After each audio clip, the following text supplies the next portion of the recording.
Cette vidéo est sponsorisée par Nvidia. Découvrez en description comment aller plus loin avec l'IA, plus vite avec RTX.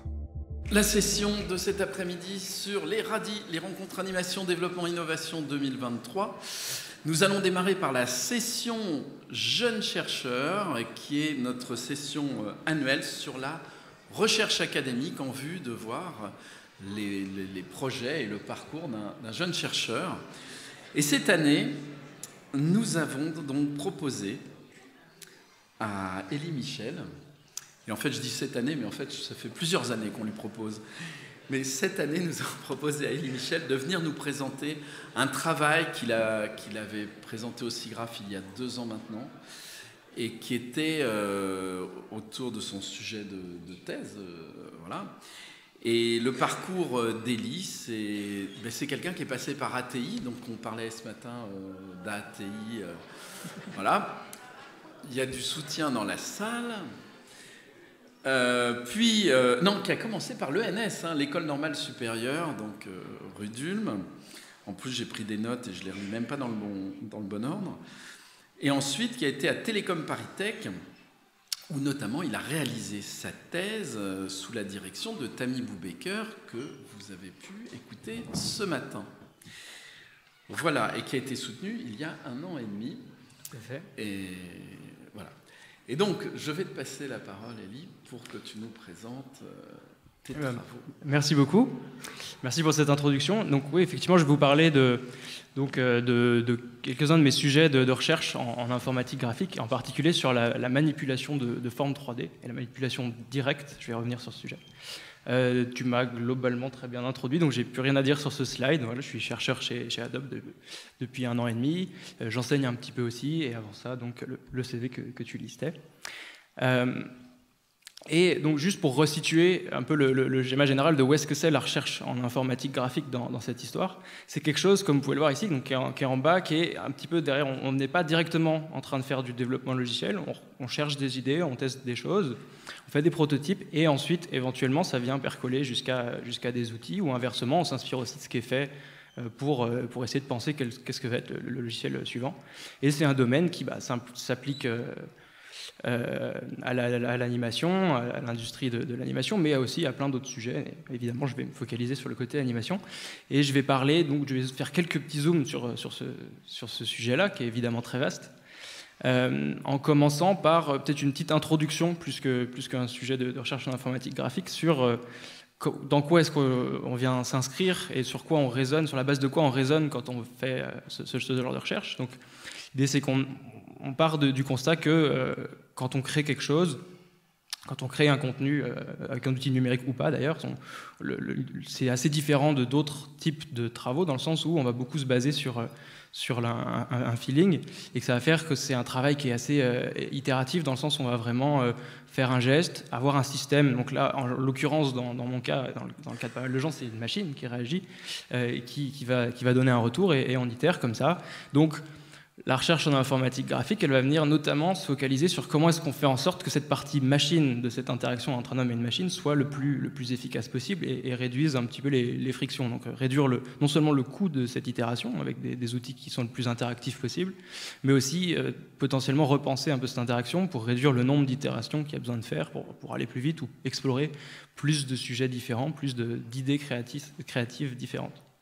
Donc ça, c'est un peu à une échelle micro. Plus largement, le processus de création va se baser sur différents types de stratégies. On peut en citer quelques-unes. Là, je vais commencer par un zoom sur une en particulier, qui est celle d'explorer beaucoup de variations d'une même forme. Et à chaque fois, une des questions qui va être assez récurrente dans l'informatique graphique, c'est la question de la représentation.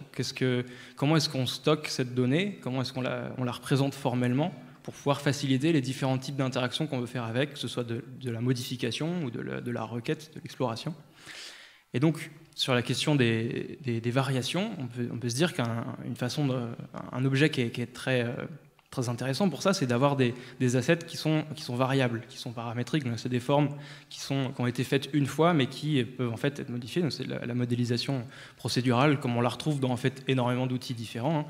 Les géométries nodes de Blender, ou depuis longtemps, Tammy parlait ce matin des graphes Substance Designer pour les matériaux.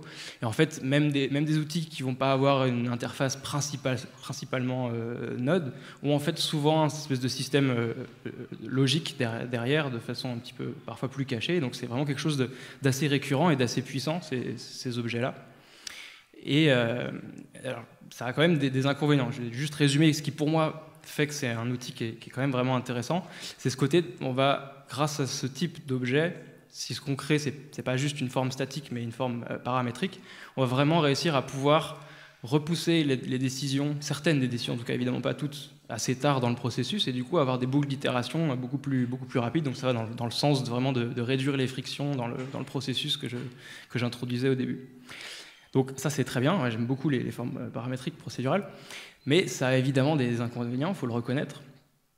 Le premier étant que ce soit visuel ou pas, conceptuellement, c'est assez vite de la programmation ce qu'on fait. En fait, on relie des nodes entre eux, donc on crée un peu des programmes, et ça peut être sujet de prise de tête, ou ça peut avoir un côté austère qui vient détacher.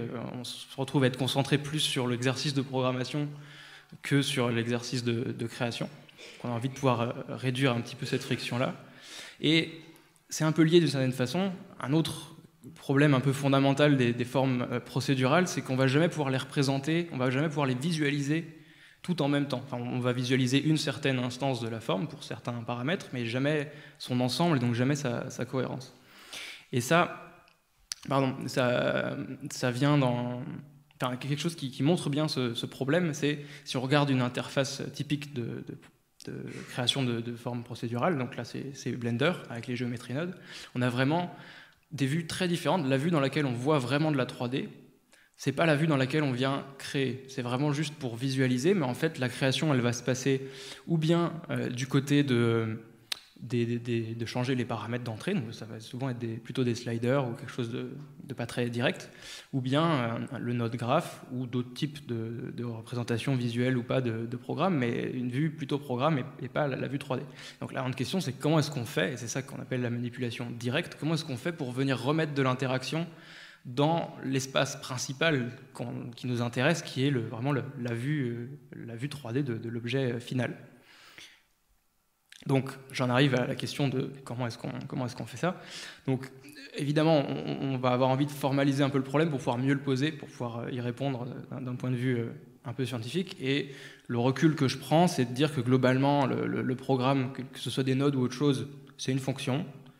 Ça prend en entrée des paramètres, donc plusieurs flottants, plusieurs valeurs dans un certain intervalle, et ça donne en sortie une géométrie.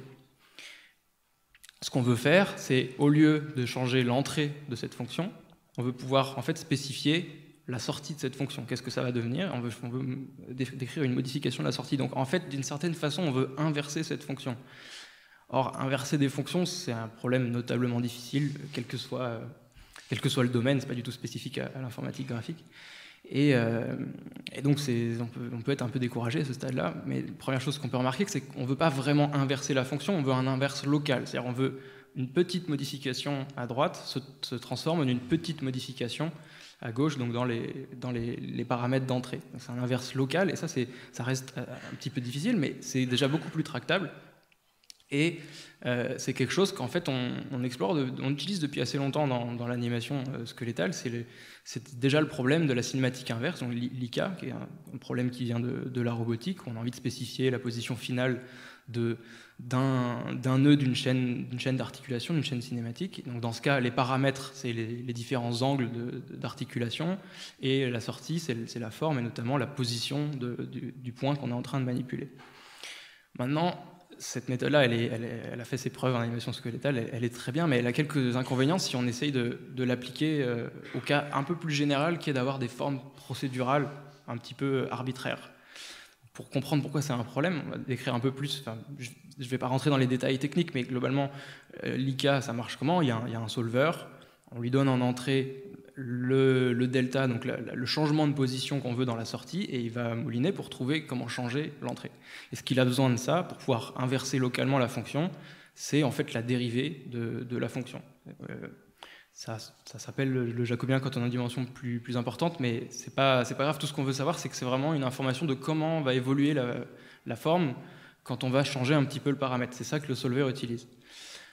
Or, nous, on est dans un cas un peu plus complexe. Le premier, c'est que, autant dans l'IK classique, sur une chaîne cinématique très simple, comme il y a à gauche, il n'y a pas trop d'ambiguïté. Un point et son voisin vont globalement avoir le même comportement. Donc on peut attraper un point, le déplacer. Quand on a des formes un peu plus arbitraires, on peut avoir des cas un peu plus embêtants, comme celui que j'ai ici, où il y a vraiment des hautes fréquences qui apparaissent, et où dans ce cas, on ne peut plus faire l'hypothèse que l'interaction qu'on veut faire, c'est avec un seul point de la surface. On a plutôt envie de dire, non, on interagit avec un élément de surface, un morceau de la surface, et c'est tout ce morceau qu'on a envie de bouger pour éviter de faire apparaître des hautes fréquences qui ne sont pas forcément ce qu'on cherche. Donc là, par exemple, on fait intervenir la taille de la brosse comme entrée supplémentaire. Et un autre problème qui est celui sur lequel je vais me focaliser là, parce que je n'ai pas forcément le temps de tout décrire, c'est celui de la topologie variable qu'on va avoir. Là, j'ai volontairement pris avec cet exemple du grille-pain, un exemple où il y a des opérations booléennes, et du coup, ça vient un peu casser la connectivité, changer, on ne peut plus reposer sur le maillage pour faire un certain nombre d'opérations. Alors, pourquoi ça, c'est un problème ? C'est un problème parce que si je reviens à ce qu'on est en train de chercher pour pouvoir brancher notre forme procédurale dans un solveur d'IK qui viendrait de l'étagère, c'est de trouver cette dérivée. Donc comment bouge un point de la sortie en fonction d'une petite perturbation des paramètres d'entrée. Ça, c'est mal posé dans le cas général parce que j'ai pas un point, moi j'ai une forme entière et à chaque fois que je change les paramètres d'entrée, je régénère complètement une nouvelle forme. Donc je ne peux pas me focaliser juste sur un point. Donc le problème qu'on a finalement, on se rapporte à la question un peu plus fondamentale qui est comment est-ce qu'on reconnaît un même point entre deux générations différentes, deux exécutions différentes du même node graph, mais avec des paramètres d'entrée différents. Sachant encore une fois, je le rappelle, que la connectivité peut changer, parce que sinon ça simplifie pas mal le problème, et donc on ne peut plus reposer, on ne peut pas juste se dire c'est le triangle numéro tant avec telle coordonnée barycentrique. L'idée qu'on vient exploiter ici, qui est une idée que j'aime bien en général avec la modélisation procédurale, c'est de dire en fait on a une source d'information beaucoup plus riche que ces formes-là. On a le graphe. On a le graphe qui a mené à fabriquer la forme, et ce graphe il contient beaucoup d'informations qui n'est pas présent dans juste une instance, un résultat de son exécution. Et là l'idée c'est de dire qu'en fait on va identifier le point qu'on est en train de tirer, ou l'ensemble de petits points qu'on est en train de tirer, comme étant non pas un point dans le monde 3D, mais un point dans le monde de ce graphe, qui est caractérisé par un identifiant dans les générateurs initiaux, les feuilles du graphe, donc c'est en général des primitives assez simples, donc là il n'y a pas trop d'ambiguïté, et un chemin qui est un peu le chemin que ce point spécifiquement a suivi pendant l'exécution du graphe, pour en arriver là où il est au moment où on clique dessus. Et c'est ça vraiment la signature du point qu'on clique qui va avoir l'avantage d'être beaucoup plus robuste parce que cette signature, le graphe ne change pas d'une exécution à l'autre, donc la notion de chemin, la notion de feuille ne change pas. Et donc dans ce cas, on a une définition qui est beaucoup plus résistante et qu'on va pouvoir reconnaître. Donc maintenant en pratique, comment est-ce qu'on fait pour vraiment se servir de cette idée-là pour mesurer de fait les dérivés qu'on a besoin de donner à l'IK ? Ce qu'on fait, c'est qu'on a quelques règles des réécritures, on va automatiquement insérer des nouveaux nœuds dans le graphe de génération procédurale qu'on a, de sorte à ce qu'en sortie, on vient augmenter la sortie en fait, de quelques paramètres. Donc, on appelle ça le coparamètre, c'est un terme qu'on a déterminé ici pour désigner vraiment le fait que c'est une paramétrisation de la forme, mais qui est résistante, on paramétrise de façon jointe l'ensemble de toutes les géométries potentiellement issus de ce graphe et pas les différents outputs un par un. Donc en fait, sur cette géométrie, on vient rajouter à chaque coin de face, en pratique c'est un attribut de coin comme les UV par exemple, on vient rajouter ce label grâce au fait d'avoir réécrit automatiquement, inséré automatiquement ces petits nouveaux nodes. Et ensuite, une fois qu'on l'a sur les coins, le point qu'on a cliqué, on peut interpoler comme ça au sein de la face. Ça nous donne vraiment une signature très robuste de ce point qu'on va pouvoir reconnaître. Donc, les étapes un peu grossières de l'implémentation de ça, c'est premièrement, on analyse un peu tous les chemins possibles. Donc, quand il y a par exemple une opération booléenne, ça va mener à deux chemins possibles parce que la géométrie qui en sort peut venir du membre gauche ou du membre droit. Il y a quelques subtilités, par exemple quand on a une opération qui crée des duplications, il faut bien faire attention à considérer que ça crée plusieurs chemins possibles en fait, autant de chemins possibles qu'il y a potentiellement de duplicata, donc il y a quelques cas particuliers à prendre en compte comme ça. Mais globalement, on collecte un peu cette information de tous les chemins possibles. Et ensuite, avec cette information, on va venir insérer avec trois règles de réécriture les nouveaux nœuds. Donc, au niveau des feuilles, on initialise, il y a globalement toujours un seul chemin. Ici, L, c'est le chemin. Donc l'indice du chemin, c'est 0 quand il n'y a qu'un seul chemin. Et on initialise l'autre paramètre qui est donc l'identifiant au sein de la feuille avec, par exemple, des coordonnées UV, ou alors si c'est une forme statique, juste là, c'est coordonnées au sein du maillage, des coordonnées barycentriques, par exemple. Et ensuite, on a deux autres règles qui viennent globalement faire des offsets sur l'indice de chemin, que ce soit qui sont un peu différentes dans le cas de nœuds qui créent des duplications, ou bien vraiment une duplication, ou bien un miroir, ou bien toutes ces opérations-là qui vont créer plusieurs sorties à partir d'une. Et une autre règle légèrement différente pour les nœuds qui, eux, ne créent pas forcément de duplication, mais vont recevoir plusieurs géométries en entrée. Et donc c'est là qu'on fait intervenir le décompte qu'on avait fait juste avant. Et donc grâce à ces quelques petites règles, on est capable de générer sur la forme une information d'identité sur chaque point, et ensuite on peut utiliser, donc là c'est un outil très simple qu'on utilise, c'est les différences finies, on va juste faire des petites perturbations de chacun des différents paramètres pour mesurer comment les quelques points, donc là je les ai échantillonnés un peu au hasard sur la forme, mais évidemment on va les échantillonner dans la brosse, donc ou bien ponctuellement si on veut bouger un seul point, ou bien dans un petit voisinage de la souris pour déplacer un petit élément de géométrie. Et ça nous donne vraiment, donc là les différentes flèches qu'on voit, c'est pour chacun de ces points, comment est-ce que le paramètre d'entrée rouge influençait ce point-là? Et ben, quand on augmente un peu le paramètre rouge, le point noir il se déplace verticalement, selon le paramètre rouge, c'est la hauteur du toaster. Et donc c'est cette information-là, ça c'est la dérivée en fait conceptuellement de la forme, mais localisée sur des points. Et ça, c'est compréhensible pour le solver de cinématique inverse. Et donc on arrive grâce à ça sans avoir eu à faire le moindre setup manuel, on a juste créé un graphe procédural pour faire une forme, et automatiquement, en analysant ce graphe, on est capable de faire une sorte de setup qui permet la manipulation directe comme ça de l'objet. Donc là, une chose qui est particulièrement intéressante sur cet exemple, c'est le fait que, vous voyez, quand je bouge à la fois le pain et le haut du toaster, selon la taille de la brosse, il va être capable de déterminer qu'on voulait bouger ou bien l'un ou bien l'autre, alors que les deux se comportent selon le même axe pour les deux paramètres. Donc là, ça c'est l'autre partie que j'ai pas détaillée, qui est vraiment sur le côté, en fait on déplace des éléments de surface et pas juste des points. Voilà, un autre petit exemple. Juste petite question de curiosité.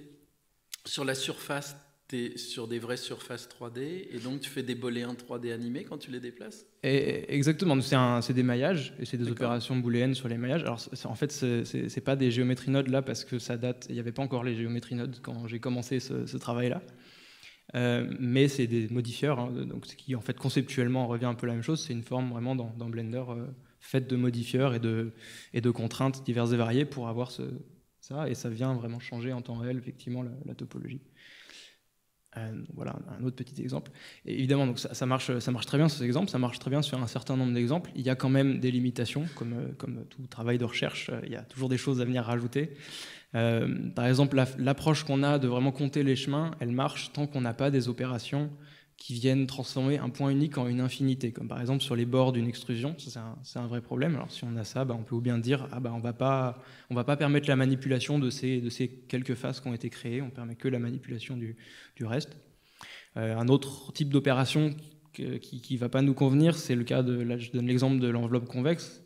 Cette opération-là, elle n'est pas capable de transmettre des coordonnées de coin entre son entrée et sa sortie. C'est-à-dire, si j'ai des UV dans les objets à gauche, mais dans mes deux cubes, c'est pas pour autant que je vais réussir à avoir des bons UV dans l'enveloppe convexe à droite, parce que y a des nouvelles faces, des nouveaux coins qui sortent de nulle part. Donc éventuellement, on peut s'en sortir sur les coins qui sont communs entre les deux, mais en général, ça va un peu bloquer la propagation de l'interaction. Et une autre limitation plus subtile, c'est tout ce qui va concerner les paramètres qui viennent non pas driver comment une opération agit sur la surface, mais à quel endroit. Là, si j'ai mon paramètre bleu qui définit juste où est-ce que je fais une bosse, la façon qu'on a d'extraire la dérivée à des points locaux réussit pas à comprendre cet effet-là. Donc c'est quelque chose qu'il faudrait explorer un petit peu plus. Voilà, donc je reviens à ce schéma d'ensemble où on a pas mal exploré là la branche de droite, comment est-ce qu'on évite d'avoir à manipuler des sliders, et on voit qu'il y a des pistes intéressantes. La branche de gauche, Je n'ai pas énormément de résultats à vous montrer, mais je veux juste dire qu'elle est vraiment intéressante à explorer. Donc c'est encore ça pour le coup plutôt du work in progress. On peut se poser la question vraiment de comment est-ce qu'on traduit une action directe dans le viewport 3D comme ce que j'ai à gauche en une modification du node graph. Là, c'est vraiment un exemple pour montrer que c'est à la fois simple et compliqué comme question. On comprend très bien sur le cas de cet arbre que si la hauteur du tronc c'est un paramètre, on aimerait bien que la position dépende de ça, mais pour autant, comme l'utilisateur n'a donné qu'un exemple sur un cas très spécifique, le système qui serait capable d'inférer automatiquement, peut-être que pour le cas de l'arbre on peut le trouver, mais c'est difficile à créer en général. Donc c'est vraiment quelque chose qui nécessite encore de la recherche, éventuellement peut-être le fait de restreindre le cas d'usage. Une piste qu'on a commencé à explorer, c'est celle de se focaliser sur la situation qui est très classique, on sélectionne quelque chose pour opérer dessus.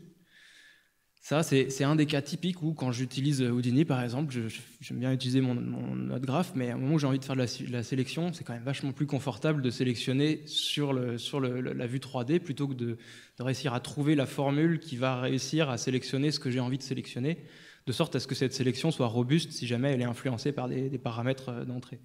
Donc ça, réussir à automatiser un petit peu cette étape-là, c'est un angle qu'on a commencé à explorer, mais je laisse ça en ouverture, on va dire. Je vais discuter maintenant d'une deuxième direction qui est liée, mais quand même assez différente, toujours sur cette question de manipuler de la 3D, de manipuler des formes. Qu'est-ce qui se passe si on n'avait pas une forme procédurale? On peut se poser la question, c'est sympa les formes procédurales, mais ce n'est pas toujours ce qu'on a.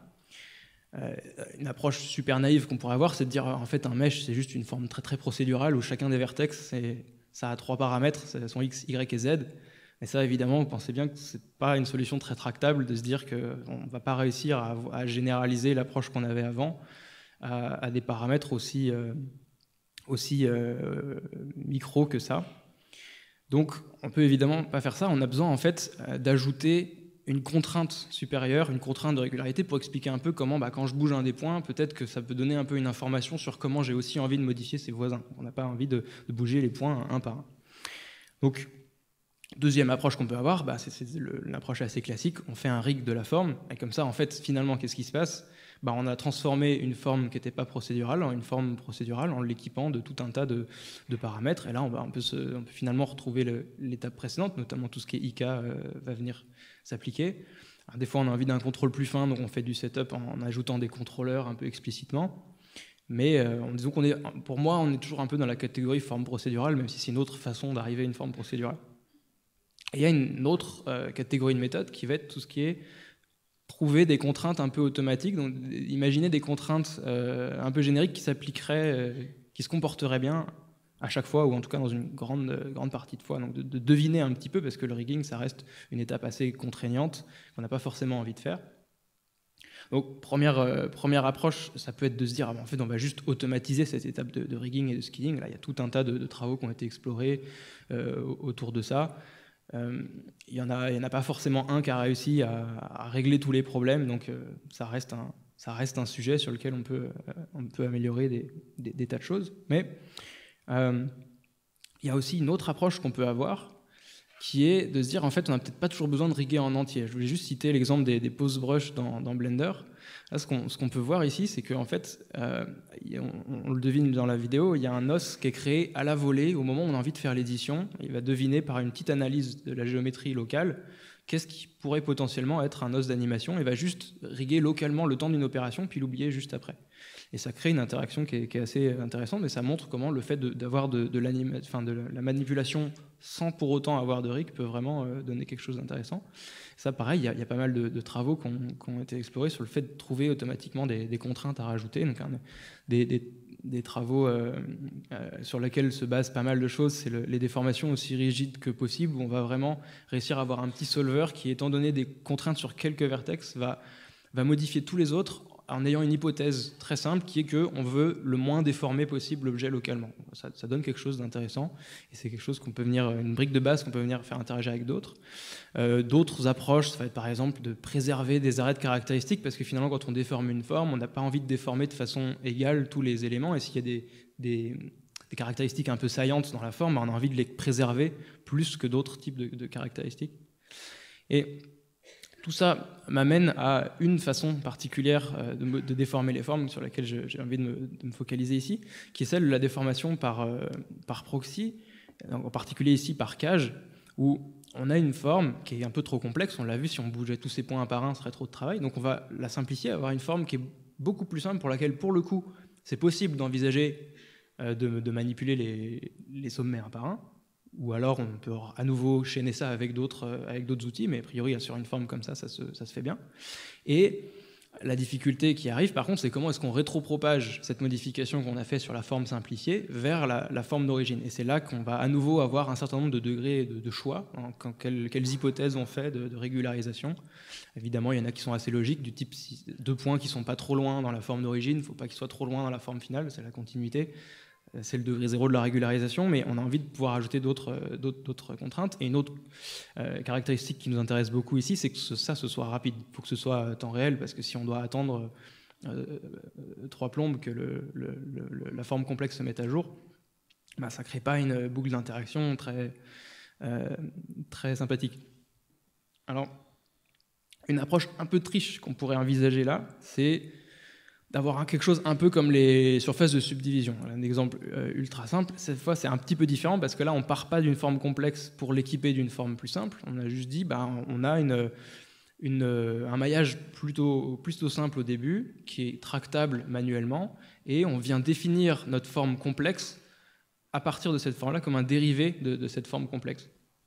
Donc ça pourrait être une approche, et il y a des façons de faire des subdivisions beaucoup plus riches que le Catmull-Clark classique, où on peut venir équiper les différents sommets de l'objet de caractéristiques en plus. Donc là, les images qu'on voit en bas, c'est un travail de quelqu'un d'autre, et c'est vraiment la même cage, le même mesh low poly, mais avec des caractéristiques différentes qui ont été mises sur les sommets, qui vont créer des surfaces de subdivision très variables. Donc il y a des choses qu'on peut explorer comme ça. Mais nous, c'est pas ce qu'on veut explorer. Nous, on a envie de se dire, non, mais on a une forme complexe, on ne peut pas changer la façon dont on la crée, on a juste envie de la déformer. Donc on revient à la case précédente. On veut vraiment trouver un moyen de propager entre cette forme simple et cette forme complexe.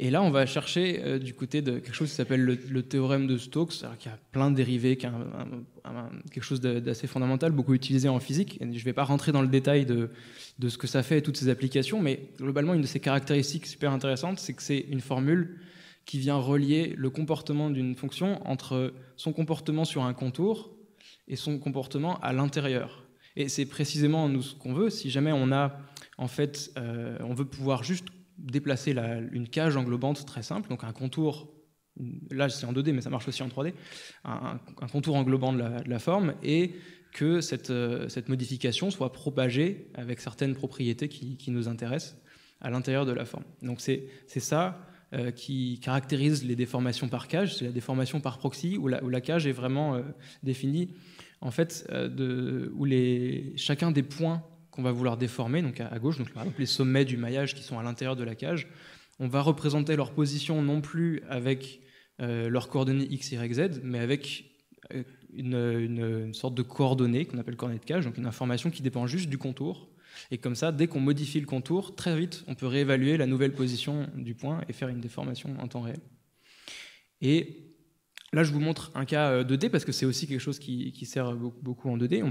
On peut imaginer donc différents types de régularisation, différentes façons de propager. Là, c'est 2 exemples où on peut voir notamment celle de droite. Elle est dite conformale, elle a des inconvénients parce qu'elle va sortir un peu de la cage, mais en même temps elle a des avantages parce qu'elle va beaucoup plus préserver, par exemple, tout ce qui est cercle. L'œil reste rond ici, les arêtes restent bien, tous les angles droits restent des angles droits, donc on préserve mieux les textures locales, quitte à accepter un peu de sortir de la cage d'entrée.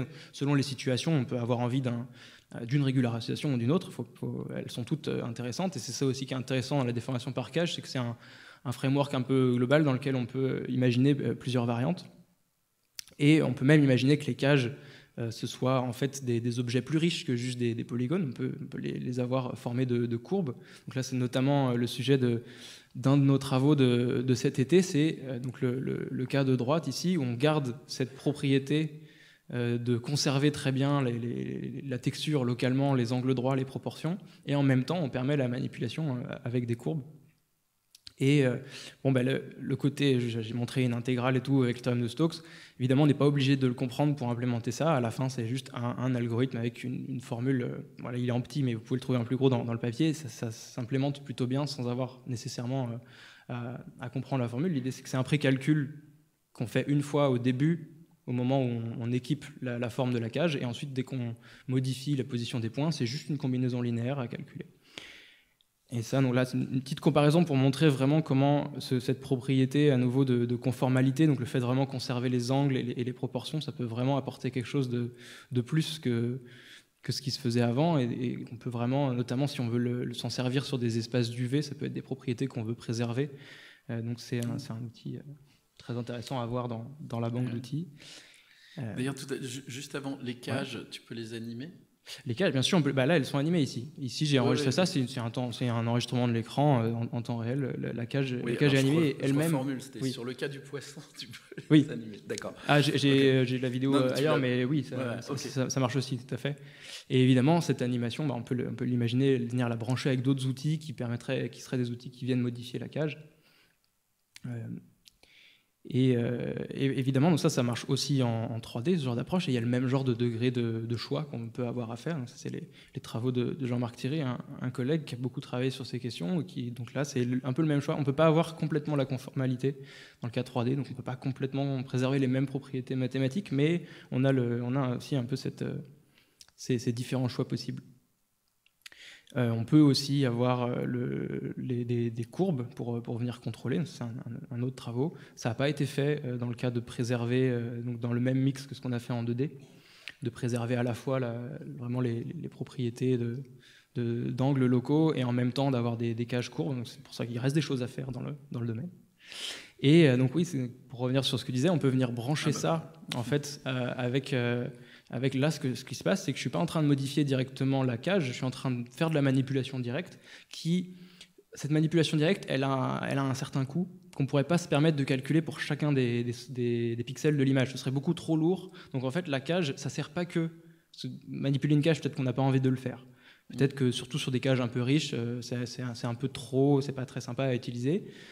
Ça dépend des situations, mais on peut toujours aussi s'en servir d'intermédiaire de calcul. Parce que cette propriété de venir propager la déformation sur l'intérieur fait que en fait, là, le système de manipulation directe, il résonne avec le carré très simplifié, donc il peut tourner vraiment très très vite et indépendamment de la résolution de l'image. Et c'est seulement l'étape de propagation qui, elle, dépend de la résolution du mesh en 3D ou de l'image en 2D. Et donc ça permet vraiment de découpler les deux étapes et de s'affranchir de la complexité de la forme. Donc c'est une brique aussi qu'on peut réutiliser dans d'autres choses. Voilà, donc je conclus succinctement. Là, j'ai présenté deux travaux différents qui ont chacun été présentés à SIGGRAPH en 2021 et 2023. Je trouve que ces deux exemples intéressants parce qu'ils s'inscrivent dans la même problématique, comment on manipule des formes, que ce soit pour les animer ou que ce soit dans le processus de fabrication. Et une autre chose que je trouve intéressante dans ces deux travaux, pour moi, ils se répondent parce qu'il y en a vraiment un, le premier, où pour moi, c'est venu de ma pratique de la modélisation procédurale. Je me posais des questions et j'ai eu envie un peu d'abstraire et de creuser comment rebrancher ça à ce qui se faisait côté recherche. Et l'autre, j'y suis plutôt arrivé par l'approche inverse, plutôt descendante, de se dire « Ah, il y a ces propriétés mathématiques intéressantes de ce théorème, de ces coordonnées de cage. Comment est-ce qu'on peut venir transformer ça en un outil de création, de manipulation qui puisse servir dans d'autres cas ?» Donc vraiment, ça marche dans les deux sens, la recherche, et c'est quelque chose d'intéressant à voir. Donc voilà, n'hésitez pas à me contacter, j'ai mis mon mail là, il est normalement assez simple à recopier. Et je vous remercie. Bravo.